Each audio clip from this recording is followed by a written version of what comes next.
Buongiorno da Sicilia 24, i titoli. A Mascali nel catanese litiga col vicino di casa che fa commenti sulla figlia e lo uccide a colpi di forbice. L'uomo è stato arrestato dai carabinieri. Aperta la discarica di Lentini solo per parcheggiare i rifiuti in attesa delle autorizzazioni al trattamento. A Catania non decolla la differenziata, il mercato di Picanello è stato allestito tra l'immondizia. Resta in carcere Emanuele Bonafede, uno dei principali fiancheggiatori di Messina Denaro, già condannato per favoreggiamento aggravato. Il riesame di Palermo ha bocciato la richiesta dei domiciliari. Edi Tamaio rinuncia al seggio europeo e resta assessore regionale. Marco Falcone e Caterina Chinnici vanno a Bruxelles. C'è la firma e diventa ufficiale. L'area di Termini Imerese della ex Bluetech passa a Pelligra Italia Holding. Il gruppo si impegna a valutare il reimpiego di tutti i 540 lavoratori interessati dalla vertenza. Calcio, il Palermo presenta il nuovo allenatore Alessio Dionisi e il direttore sportivo Morgan De Santis. Il neotecnico rosanero non pronuncia la parola promozione, ma l'intento è chiaro.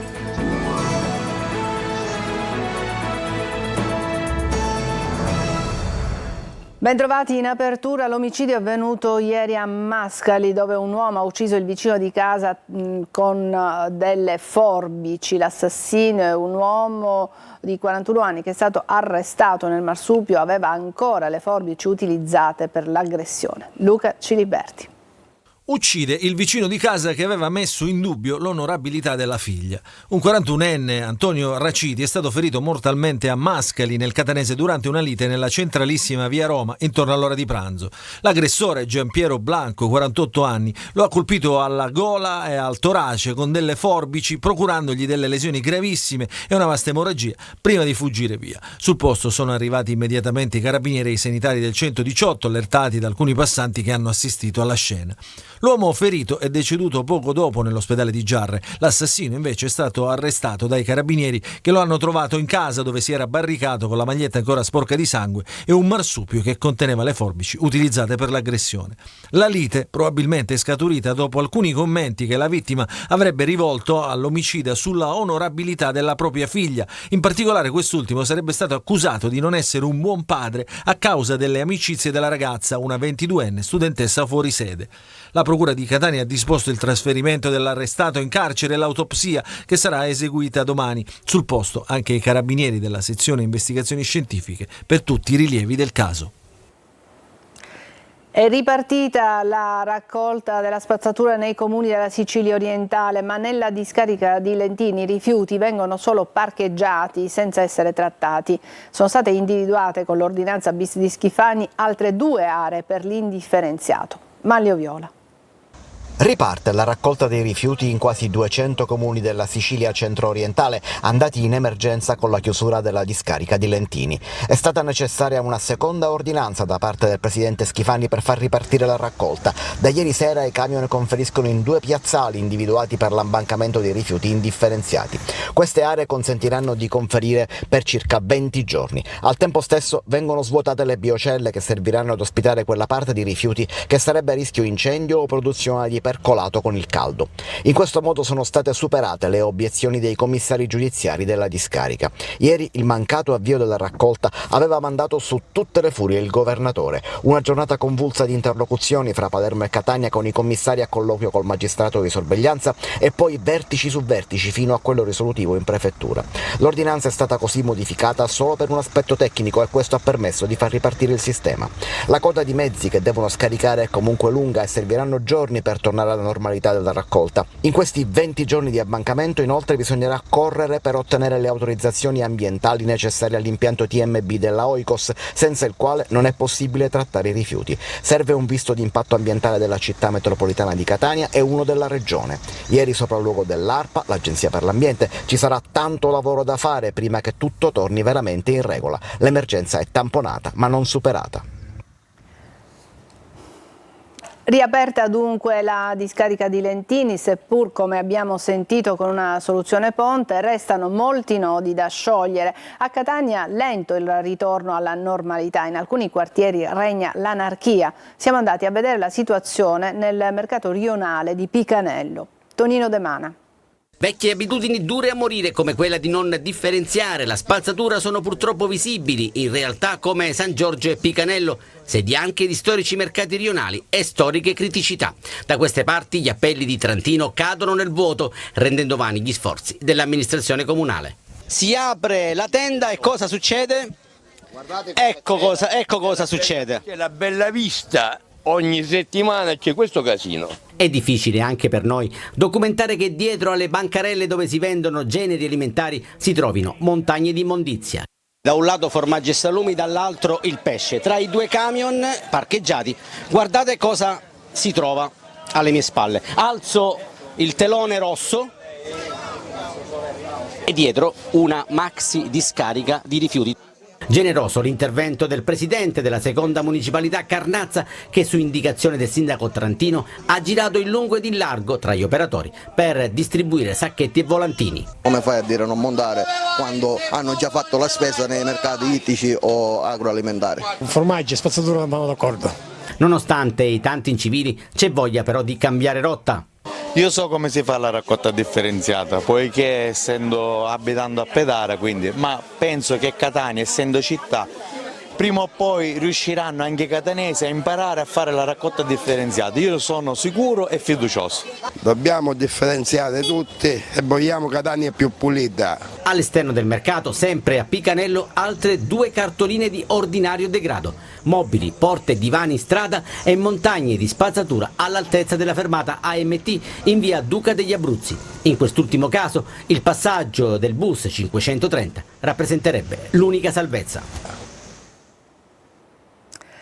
La polizia è in azione nel quartiere San Cristoforo di Catania, controlli a tappeto pure con un elicottero che ha consentito di sorvegliare dall'alto tutta la città, in particolare le zone delle operazioni, monitorando a bassa quota e palmo a palmo i luoghi in cui le pattuglie hanno predisposto attività di accertamento anche di esercizi commerciali. Sequestrata droga pronta allo spaccio, in alcuni casi occultate in abitazioni che sembravano abbandonate e non abitate, ma in realtà erano delle vere e proprie piazze di spaccio indoor con porte di ferro che ne blindavano gli ingressi. Sospesa per 7 giorni l'attività commerciale di un esercizio pubblico in via della Concordia, 200 in tutto le persone controllate. Resta in carcere Emanuele Bonafede, uno dei principali favoreggiatori di Matteo Messina Denaro. Respinta dal Tribunale del Riesame la richiesta dei domiciliari. L'uomo, assieme alla moglie Lorena Lancieri, ospitava a pranzo e cena il boss, favorendo la sua latitanza. Desiree Ferlito. Resta in carcere Emanuele Bonafede, ritenuto uno dei principali favoreggiatori di Matteo Messina Denaro, cugino del geometra Andrea Bonafede, l'uomo che prestò l'identità all'ex latitante. Bonafede, condannato a gennaio scorso per favoreggiamento aggravato a 6 anni e 8 mesi, ha chiesto al Tribunale del Riesame di Palermo la sostituzione della custodia cautelare in carcere con gli arresti domiciliari, istanza respinta dai giudici. L'indagato era finito in cella insieme alla moglie Lorena Lancieri, condannata per associazione mafiosa a 13 anni e 4 mesi. Emanuele Bonafede e Lorena Lancieri hanno ospitato Matteo Messina Denaro durante la latitanza, a pranzo e cena nella loro casa di Campobello di Mazara, consentendo all'ex Primula Rossa, secondo gli inquirenti, non solo di trascorrere molte ore in piena tranquillità, ma anche e soprattutto di ricevere persone in assoluta tranquillità, effettuando accurati controlli. I video delle telecamere di sorveglianza di alcuni negozi hanno però ripreso i due mentre, dopo essersi accertati che per strada non ci fossero polizia o carabinieri, davano il via libera al loro ospite per farlo uscire indisturbato dall'abitazione. Un rapporto di fedeltà assoluta al boss che ricambiava con regali di valore. Nel 2017 Messina Denaro regalò al figlio di Bonafede un Rolex da 6.300 euro. Anche questo scrupolosamente annotato tra i pizzini del capomafia. Edi Tamaio ha deciso non andrà in Europa, pur avendo ricevuto tantissimi voti, resta in giunta in Sicilia. Così Marco Falcone e Caterina Chinnici vanno a Bruxelles. Il governatore Schifani conferma mister preferenze alle attività produttive, partita dal rimpasto e così viene riaperta. Manlio Viola. La scelta è stata fatta. Edi Tamayo, campione di preferenze alle elezioni europee con oltre 121.000 voti, rinuncia al seggio. Forza Italia nel collegio Isole manda così a Bruxelles Marco Falcone e Caterina Chinnici. Quando mancano ancora una decina di giorni per far valere l'opzione, è il segretario nazionale azzurro Antonio Tajani a comunicare le scelte operate nel suo partito. Lo fa con una conferenza stampa a Roma con accanto il governatore siciliano Renato Schifani, il coordinatore azzurro Marcello Caruso e con i due deputati Tamayo e Caterina Chinnici. Una scelta precisa, dice Tamayo, di restare perché amo la Sicilia, ma spiega anche che la candidatura è nata per far crescere il partito. Forza Italia in tutto lo stivale può raggiungere il 20%, dice secondo l'esponente siciliano del partito, queste sono le cifre. Con la sua rinuncia Tamayo fa spazio al terzo mandato europeo di Chinnici, dunque figlia di Rocco, magistrato ucciso dalla mafia nell'83. Caterina è già stata a Strasburgo, eletta per 2 volte come indipendente nella lista del PD nel 2014 e nel 2019.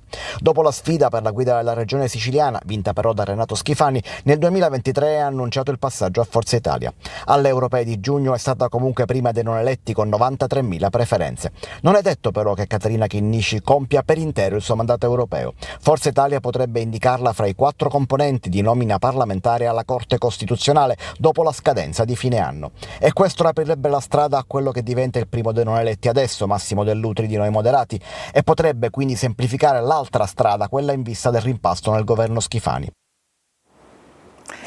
E veniamo adesso all'inchiesta Pandora su episodi di corruzione al Comune di Tremestieri Etneo, l'appello sulla sospensione di Luca Sammartino al Tribunale di Catania. I suoi legali ribadiscono la linea difensiva e si dicono certi della sua assoluzione. Luca Ciliberti. Noi celebreremo questo processo avendo la certezza di argomenti che portano all'assoluzione dell'imputato. Quindi qualunque sia il risultato di questa fase cautelare, una certezza assoluta che Luca Sammartino si sottoporrà a un processo nell'attesa di una certa assoluzione. L'avvocato Carmelo Peluso, legale dell'ex vicepresidente della regione siciliana ed ex assessore regionale all'agricoltura Luca Sammartino, è convinto che il processo ristabilirà la verità. Oggi al Tribunale del Riesame di Catania si è tenuta l'udienza d'appello contro la sospensione da incarichi pubblici disposti dal GIP di Catania nell'ambito dell'inchiesta Pandora, che ha fatto luce su presunte infiltrazioni della criminalità organizzata ed episodi di corruzione al comune di Tremestieri Etneo. Pochi giorni fa la Procura di Catania ha fatto notificare un avviso di conclusione indagini per 29 persone.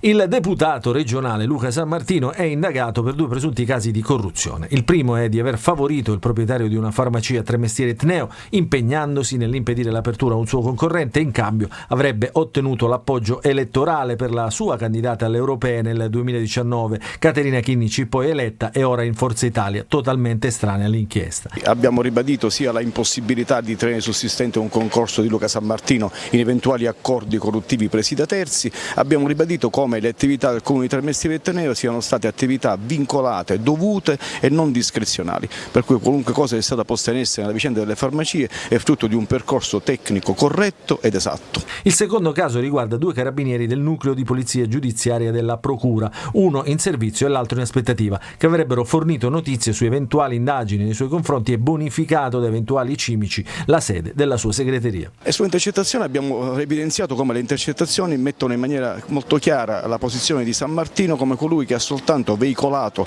un contatto tra il sindaco Rando o altri esponenti del Comune di Tremestieri Etneo con alcuni funzionari regionali, i quali si sono comportati secondo scienza e coscienza nella maniera più corretta e più esatta possibile. Sammartino ha sempre respinto ogni accusa, dichiarando piena fiducia nella magistratura. E veniamo adesso alla ex Blue Tech. È stata avviata la procedura per il passaggio al gruppo Pelligra con l'incontro all'assessorato al lavoro a Palermo. C'erano presenti i commissari straordinari dell'ex Blue Tech, il gruppo Pelligra e i rappresentanti FIM, FIOM e WILM, quindi i sindacati. Marco Gullà. Il gruppo Pelligra, che si è aggiudicato la riqualificazione dell'area ex Blue Tech di Termini Imerese, è disponibile a valutare il reimpiego di tutti i 540 lavoratori interessati dalla vertenza. A comunicarlo è la FIOM CGIL, indicando che saranno necessari approfondimenti e impegno per risolvere tutte le possibili criticità tecniche. In particolare oggi si è svolto a Palermo il primo incontro per il passaggio dell'area di Termini Imerese da Blue Tech a Pelligra Italia Holding. Il gruppo Pelligra ha dichiarato la volontà di agire agire un piano di riqualificazione dell'area dal punto di vista immobiliare e conseguentemente predisporre un polo logistico e industriale produttivo impegnando 350 lavoratrici e lavoratori dei complessivi 540 che attualmente sono in capo a Bluetech, ha detto in una nota alla FIOM nazionale. Il confronto andrà avanti. L'obiettivo dei sindacati è quello di far rientrare tutti i 540 lavoratori nel progetto, lavoratori che, come è noto, sono da oltre 11 anni in cassa integrazione. Adesso una breve pausa, ci vediamo tra poco.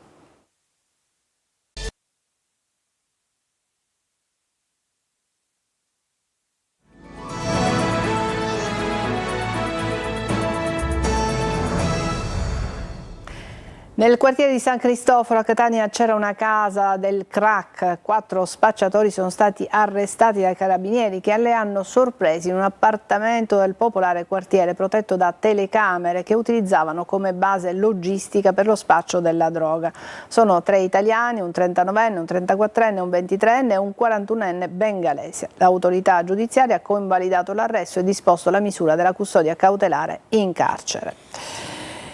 E adesso parliamo dei disagi degli automobilisti sulla A18 ma anche sulla A20. Federconsumatori ha dato avvio alle prime azioni giudiziarie nei confronti del consorzio Autostrade Siciliane per far ottenere agli utenti il rimborso parziale del pedaggio. Sono state presentate anche le prime richieste al giudice di pace. Emanuela Corsi. Le pessime condizioni della A18 Messina-Catania e della A20 Messina-Palermo sono ormai diventate croniche negli anni, in passato per la scarsa manutenzione, ora per i troppi cantieri aperti che causano rallentamenti e disservizi a danno degli utenti, soprattutto dei pendolari.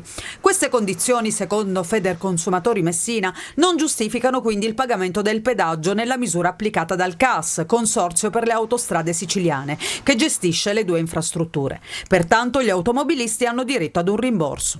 Noi raccogliamo le domande degli utenti che si rivolgono a noi come Federconsumatori Messina, quindi facciamo dei giudizi davanti al giudice di pace perché sono i giudizi più rapidi rispetto ai giudizi davanti al tribunale, per ottenere appunto quello che dicevo prima, cioè un rimborso almeno parziale del pedaggio pagato negli ultimi 10 anni.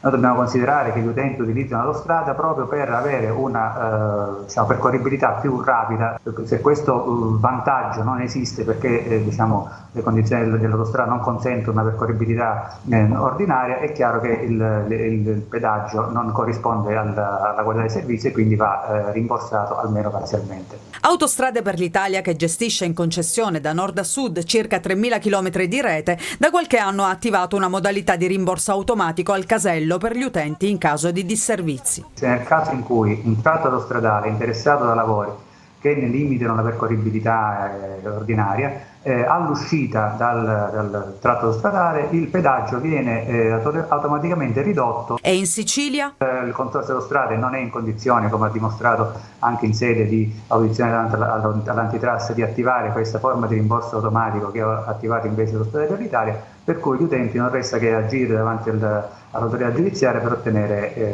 il giusto riconoscimento. L'antitrust intanto lo scorso anno ha multato il CAS per 500.000 euro per i forti disagi recati agli automobilisti siciliani dai numerosi e lunghissimi cantieri sulle autostrade A20 e A18 tra aprile e settembre 2021. Revocato il divieto di balneazione nel mare di Sferacavallo a Palermo. Il monitoraggio dell'ARPA dello scorso 24 giugno ha registrato infatti valori inferiori ai limiti stabiliti per legge dell'alga tossica lungo la costa. E adesso parliamo di trasmissioni. Dal 3 luglio ogni mercoledì alle 23 su Antenna Sicilia e sabato e domenica alle 18 su Telecolor Sotto a Chi Talk, 30 minuti di giochi e conversazioni con ospiti del mondo del teatro, della TV, del cinema e della musica che raccontano il loro lato più divertente. A condurlo Edoardo Saitta, che a Buongiorno Sicilia ha dato qualche anticipazione. Sentiamolo. Sotto a Chi Talk, vabbè, è un gioco di parole che chiaramente è facilmente intuibile. Noi batteremo abbiamo battuto la prima puntata, il primo chuck, per usare un termine come dire, cinematografico con Gino Astorina. Ma poi ci saranno tanti ospiti, tanti begli ospiti. Questo ci dà l'idea, questo sottotitolo, che ne so, di un pub, a me personalmente, come se fosse un luogo di incontro. Sì, perché come dire, l'intimità con il quale si svolge la trasmissione, la conversazione, poi alla fine si gioca anche, a Guglielmo Tell, tu lo sai cosa è Guglielmo Tell? La lamela com'è? La mela ce la inventiamo, una volta abbiamo messo un bicchiere con una pallina sopra e poi un arco, ovviamente non con le frecce vere. Prima avevamo messo le frecce vere, poi quando abbiamo dovuto cambiare chi teneva la pallina abbiamo dovuto mettere quelle finte, Ecco, questo è uno dei giochi, no? Io ti faccio solo delle premesse all'inizio della trasmissione e ti dico che tu hai diritto ad una sola bugia. E poi te la giochi alla fine con questo a Guglielmo Tello, con gli altri giochi che ci sono, e se vinco io me la dici, se no muore con te. Adesso una breve pausa, ci sentiamo e ci vediamo tra poco.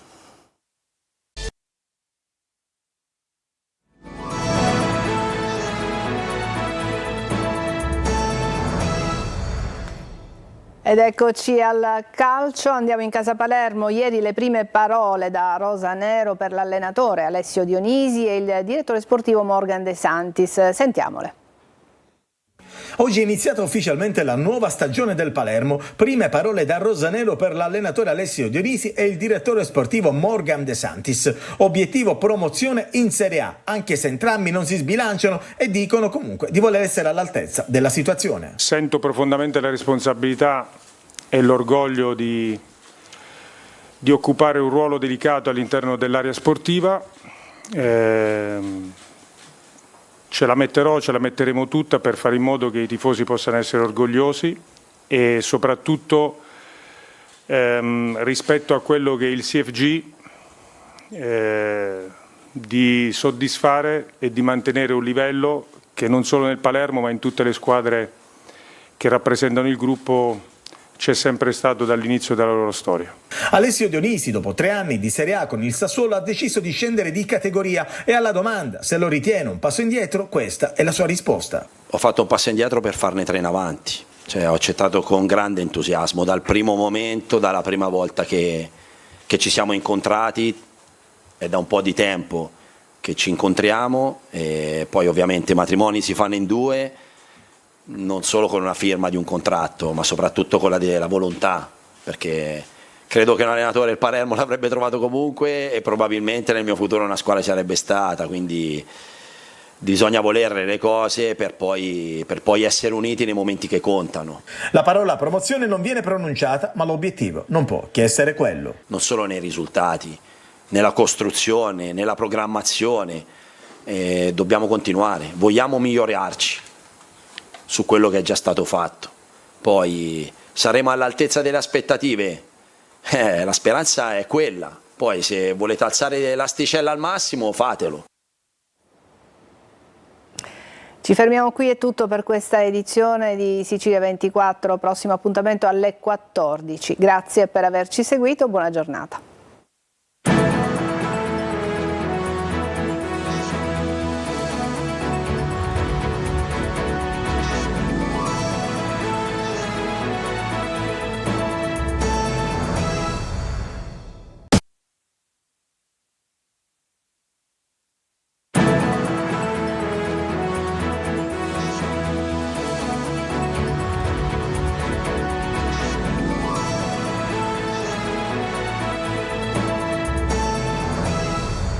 Buongiorno da Sicilia 24, i titoli. Ucciso per aver offeso l'onore della figlia del vicino di casa a Mascali nel Catanese, arrestato per omicidio l'uomo che lo ha ferito mortalmente a colpi di forbice. Emergenza rifiuti a Catania, Bobcat in azione a Librino per rimuovere in fretta gli enormi cumuli di spazzatura. Sacche di inciviltà rallentano il processo di cambiamento chiesto dal sindaco Trantino. Situazione critica nell'ex discarica di Mazzarrà Sant'Andrea nel Messinese. Fiamme domate ma l'incendio cova sotto la cenere. Il sindaco ha disposto un'ordinanza per vietare l'utilizzo di ortaggi e latte prodotti in zona. Ustica da 44 anni in cerca della verità sulla strage. Mattarella invita i paesi amici a collaborare. Il giornalista Felice Cavallaro: Gheddafi mi disse di chiedere agli americani e ai francesi. Prove evidenti, favorì la latitanza di Messina Denaro. Martina Gentile, la figlia di Laura Bonafede, compagna del boss, va a processo immediato. Il lago di Pergusa non c'è più. La siccità lo ha prosciugato, al suo posto è rimasta solo una chiazza di fango scuro. La denuncia di Legambiente. Regione, tempo di rimpasto. Dopo la scelta di Tamaio che rinuncia a Bruxelles, Schifani pensa alla giunta. Calcio, vogliamo la Serie A. Dionisi e De Santis lanciano la sfida per la prossima stagione. Gianluca Carpani è il primo acquisto del Catania, che è vicino anche al portiere Adamonis.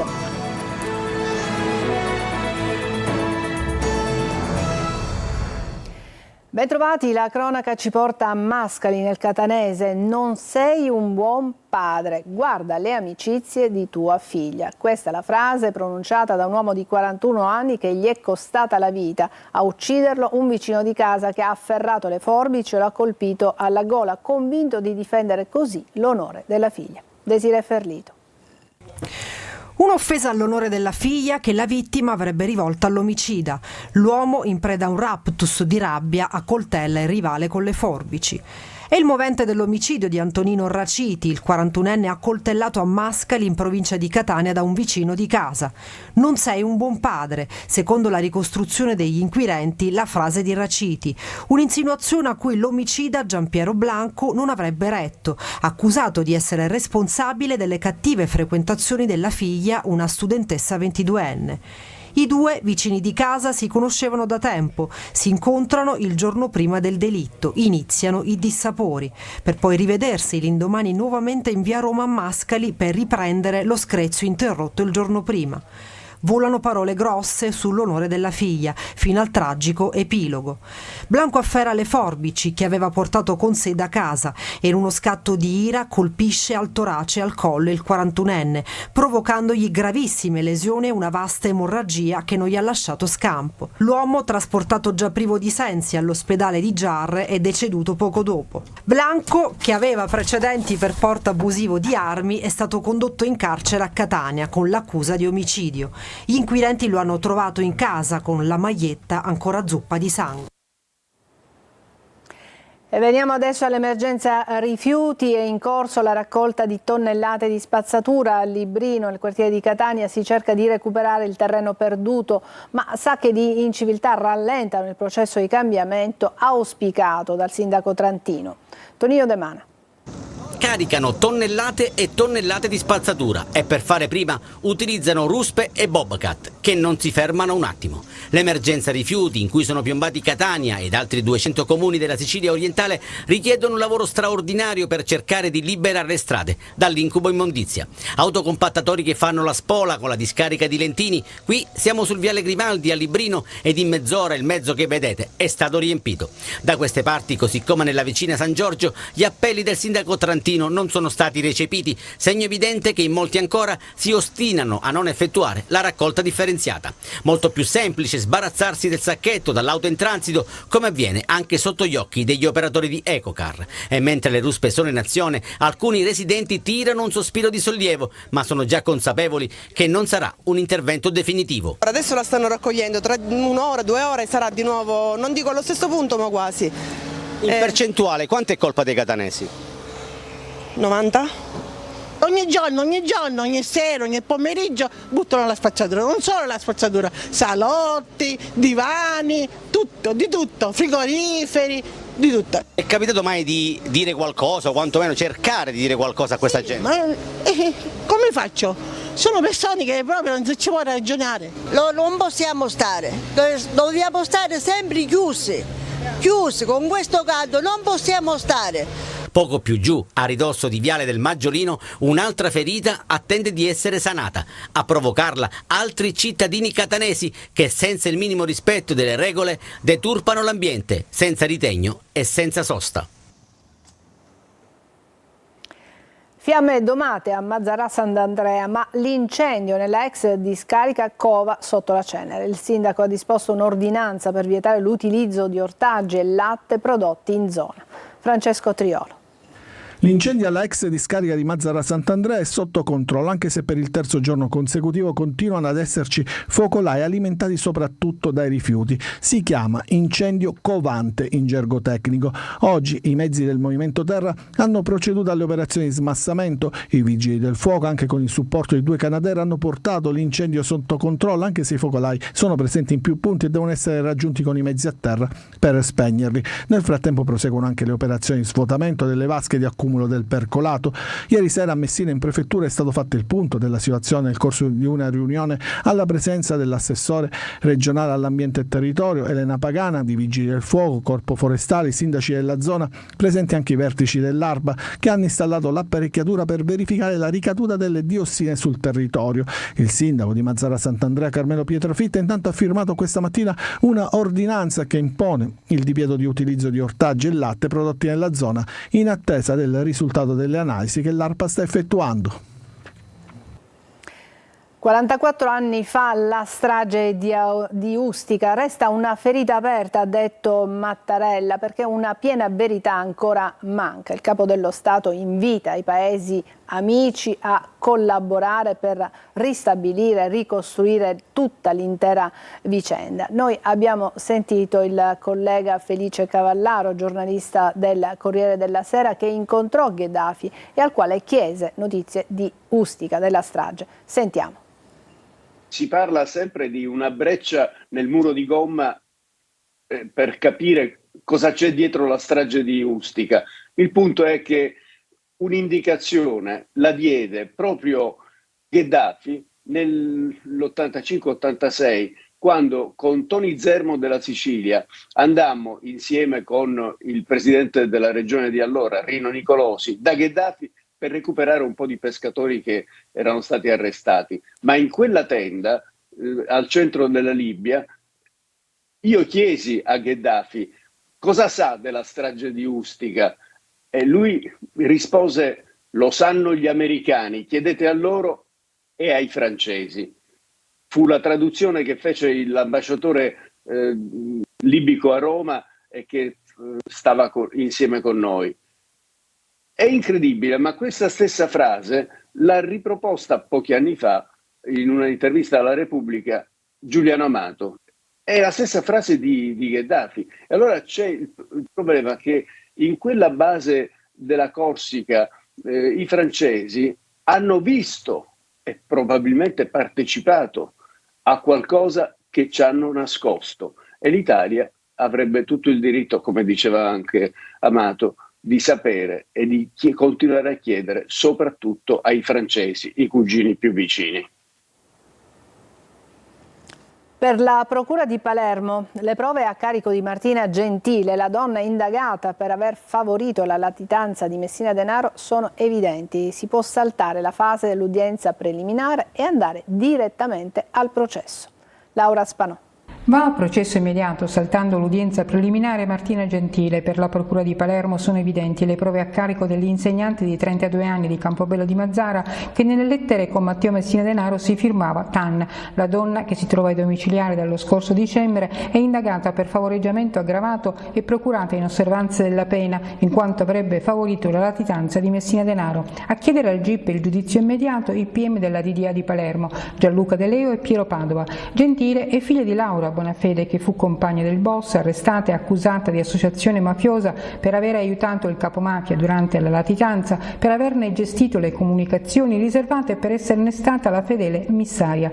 Martina Gentile è madre di una bambina, come risulta da decine di pizzini sequestrati al boss deceduto, a cui era legatissima e che per anni l'ha cresciuta come figlia. Interrogata dal GIP dopo l'arresto, aveva scelto di non rispondere, ma aveva voluto fare dichiarazioni spontanee per dire di essere stata affezionata a Messina Denaro quando era bambina, ma di avere capito che quell'affetto lui non lo meritava. La Gentile, il cui padre naturale Salvatore sconta 2 ergastoli per omicidi commissionati dal padrino di Castelvetrano, ha raccontato al GIP di avere visto il vero volto del boss, compresa la sua relazione con la madre, solo recentemente. Anche per questo avrebbe cercato di prendere le distanze dall'ambiente in cui era cresciuta, andando a insegnare a Pantelleria. È diventata definitiva la condanna emessa dalla Corte d'Appello di Catania a 12 anni di reclusione per tentato omicidio e porto illegale di arma da fuoco di Camillo Leocata, il 71enne che il 5 settembre del 2021 ha sparato un colpo di pistola, ferendolo gravemente, al vicebrigadiere dei Carabinieri Sebastiano Giovanni Grasso, che fuori dal servizio era intervenuto per aiutare i suoi colleghi a sedare una rissa nella chiesa di Santa Maria degli Ammalati, una frazione di Acireale, durante una prima comunione.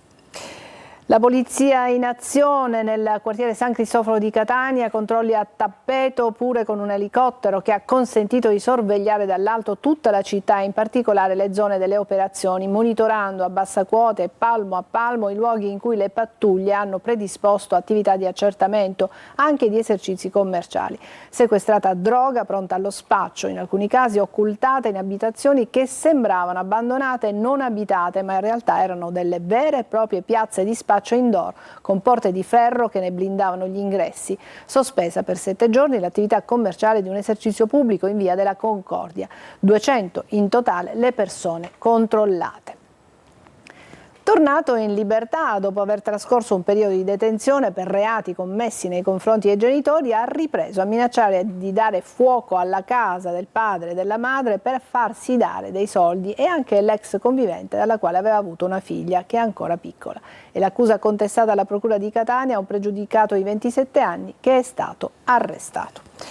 E adesso andiamo a Pergusa. La siccità cancella i laghi siciliani, anche i più grandi e noti, come appunto il lago di Pergusa. Al suo posto è rimasta solo una chiazza di fango scuro. Nonostante gli allarmi non è stato fatto nulla per evitarlo, denunciano da Legambiente. Manlio Viola. Il lago di Pergusa non c'è più. Dopo mesi di allarmi, il rischio di evaporazione delle acque a causa dei cambiamenti climatici e della grave siccità che sta colpendo l'isola si è verificato. Nel giro delle ultime 2 settimane il lago si è letteralmente ritirato, lasciando visibile soltanto una chiazza scura di fango. A denunciare quello che sta accadendo è stata Legambiente, che racconta di numerose avvisaglie nelle ultime settimane, di esalazioni maleodoranti che lasciavano prevedere quel che stava accadendo e di disinteresse da parte degli organi regionali e locali che avrebbero dovuto far qualcosa, intervenire. Nei prossimi giorni i giovani del PD metteranno in scena una protesta in difesa del lago che rischia di sparire, ma il problema della crisi idrica in Sicilia è molto più ampio di così. Nella Sicilia centro-occidentale gli animali muoiono per disidratazione. Non basta il fieno e il foraggio che viene fatto arrivare dai gruppi di acquisto, e non basteranno neanche gli aiuti che la Regione ha deliberato appena ieri sera con l'approvazione della manovra correttiva di bilancio all'ARS.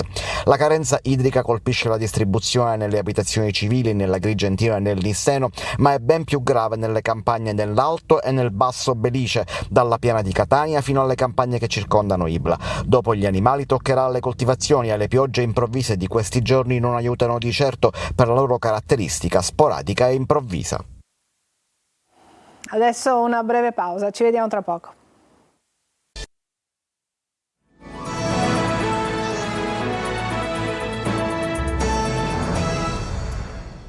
Cambiate strada, c'è un posto di blocco. Le informazioni sui controlli delle forze dell'ordine corrono sulla chat Telegram. In un canale della nota messaggistica ci si scambia segnalazioni sulla presenza dei posti di blocco, soprattutto nel weekend.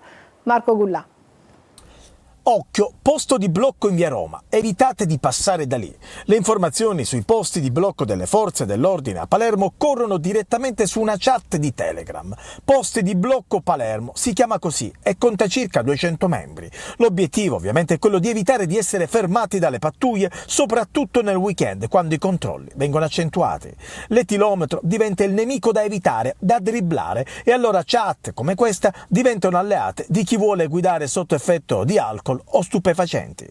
Le segnalazioni arrivano soprattutto la notte. Non passate dalla stazione centrale di Palermo, diverse pattuglie mi hanno fermato, a me è andata comunque bene. Il codice della strada è molto chiaro, non c'è reato, ma chiunque segnali su chat o sui navigatori satellitari la presenza di autovelox o posti di controllo compie un illecito amministrativo, punito con una sanzione di 802 euro.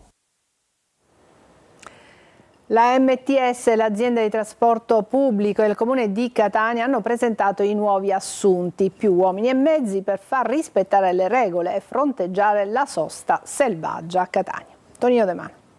Una foto di rito e gli applausi sanciscono l'assunzione di 29 ausiliari del traffico e di 8 autisti del settore rimozione chiamati dall'azienda metropolitana trasporti e sosta Catania SPA. Festa grande nel piazzale dell'autorimessa di via Plebiscito, dove sono stati esposti anche i nuovi mezzi, carro attrezzi, nuove vetture con il sistema Street Control e gli scooter di cui verranno dotati gli ausiliari. Ed ecco a caldo le impressioni dei neoassunti. Emozionati e ricchi di aspettative positive. Siamo contenti, almeno io lo sono. Grazie. Vedo che lei sprizza gioia da tutti i pori. Sì, siamo contenti di entrare in questa azienda e speriamo di poter contribuire a migliorare i servizi per la nostra città. Soddisfatto il presidente Bellavia che, con più uomini e mezzi, può far partire l'operazione legalità. Purtroppo, come noi sappiamo, l'organico della polizia locale è oggi insufficiente e il Comune su questo sta provvedendo a nuove assunzioni e quindi gli ausiliari del traffico e in generale gli operatori dell'azienda possono essere di grande aiuto al Comune nel cercare di contrastare alcuni fenomeni di cattivo costume.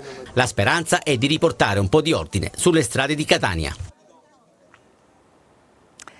E adesso andiamo alla politica, alle ultime notizie. Dopo la cavalcata trionfale a Roma del presidente Schifani e dell'assessore Tamaio, che hanno ufficializzato le scelte del partito che manda a Bruxelles Marco Falcone e Caterina Chinnici, perché Tamaio ha fatto un passo indietro e rimane in giunta, ora tocca alle trattative per il rimpasso nella giunta di governo. Gli equilibri da trovare sono tanti. Manlio Viola. Fatte le scelte per l'Europa, adesso tocca alla giunta di governo alla regione. Il passaggio trionfale di Schifani e Tamaio ieri a Roma è solo una tappa della crescita di Forza Italia, ma bisogna fare i conti con gli alleati. 2 posti a disposizione degli azzurri, bisognerà sostituire Marco Falcone e probabilmente l'assessore alla sanità Giovanna Volo, che dovrebbe lasciare. Edi Tamaio vuole una delega pesante, ma l'area Falcone invoca il leader nazionale Antonio Tajani come garante di equilibrio fra le correnti. In gioco ci sono poi i moderati. Se Massimo Dell'Utri, almeno per il momento, non andrà a Bruxelles, il partito che ha contribuito al successo di Forza Italia ed è parte integrante del progetto per portare gli azzurri al 20% nazionale, chiede rappresentanza in Sicilia. Anche il Movimento per l'Autonomia chiede spazio, ma non lo si può dare sia al romano che al lombardo, con Cuffaro che ha già 2 assessori considerati intoccabili. Nella Lega in ballo il posto di Luca Sammartino e quello di Mimmo Turano, che però sarebbe intoccabile, chiede spazio l'ex eurodeputato Annalisa Tardino. Fratelli d'Italia non intende fare passi indietro, il partito sostituirà Elena Pagana per accordi interni dopo l'elezione di Ruggero Razza in Europa, ma Fabrizio Scarpinato non si tocca. Traballa invece Elvira Amata, dalla quale ci si aspettava di più. Dietro la porta c'è anche Giussi Savarino. Schifani potrebbe dare ad uno degli assessori meloniani la vicepresidenza che la Lega perderebbe per il calo di voti. Per riequilibrare tutto potrebbe esserci un complicato valzer di deleghe, ma anche questo non è semplice. Alle 14.30 vi ricordo, subito dopo questo telegiornale Sicilia 24 Focus, oggi Eva Spampinato si occuperà dell'emergenza rifiuti. Adesso una pausa e poi il calciomercato.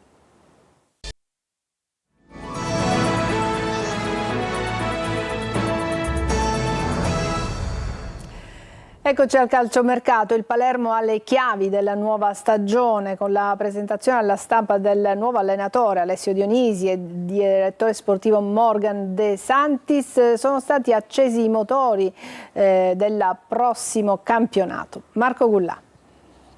Vogliamo la Serie A, ma senza Assilli. Parole dell'amministratore delegato del Palermo Giovanni Gardini nel corso della conferenza stampa di presentazione del tecnico Alessio Dionisi e del direttore sportivo Morgan De Santis. Le risposte sono state chiare, senza troppi giri di parole. Dalle situazioni di Matteo Brunori e Jacopo Segra, entrambi restano e sono al centro del progetto, ai portieri con Mirko Pigliacelli che va verso la cessione e The Splash titolare. Ci piacerebbe migliorare la rosa con giocatori che conoscono il campionato italiano in quanto Serie A e Serie B. Probabilmente arriveranno giocatori della Serie A, arriveranno anche giocatori della Serie B, non so se arriveranno giocatori che la Serie B l'hanno fatta recentemente o l'hanno fatta anche in passato. Per quello che avevo richiesto pazienza, avevo parlato prima di pazienza perché stiamo provando a portare profili anche internazionali che si contendono in realtà che non sono più importanti del Palermo ma che possono garantire la categoria superiore. Una rosa da impreziosire con arrivi importanti come Van de Purte dal Catanzaro, Mazzitelli e poi Nicolau, calciatori che potrebbero aumentare la qualità della squadra. Trattative avviate e che potrebbero già essere definite nei prossimi giorni. Colpo di mercato per il Catania, Gianluca Carpani è un giocatore rossazzurro, l'ufficialità nelle prossime ore, vicino anche ad Amonis, 3 arrivi in casa Trapani. Marco Carli.